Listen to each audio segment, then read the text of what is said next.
So, again, it's unfortunate that my opponent has to go back 10 years to a company statement that I issued on behalf of over 3,000 local employees for a company I no longer work for to scare voters, because what he's really afraid of is new leadership, reform, and accountability in Springfield. And that's the message I've been bringing to people. So that's what we're hoping to do on November 2nd, is bring new leadership to Springfield, and you can do so by voting for Jeff Junkas. Have you had any reaction?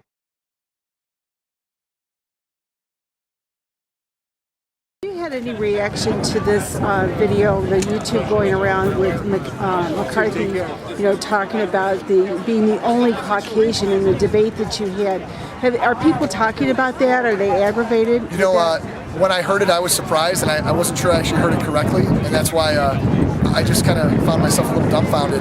When I rewatched the tape, clearly I thought it was a very poor joke at its worst and more than inappropriate at its best. And so I've not heard, and no one has actually come to me and talked to me specifically about it. I think what they're really concerned about is the issues, and they see that there's something that this man shouldn't be talking about. He's not talking about jobs. He's not talking about $13 billion in debt and failed leadership in our state.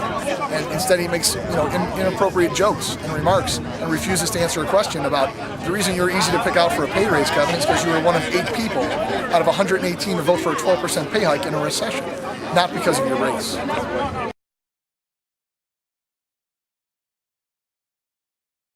Race tightening up here. I mean, it's been a long time since he's had an opponent in this district. He's not had a credible opponent in almost a decade. I think our race is absolutely right there. We need every vote and every person to get out and vote that wants to change Springfield and bring new leadership, because he's out walking, as have I, but he didn't start until September, and some folks hadn't seen him in a decade.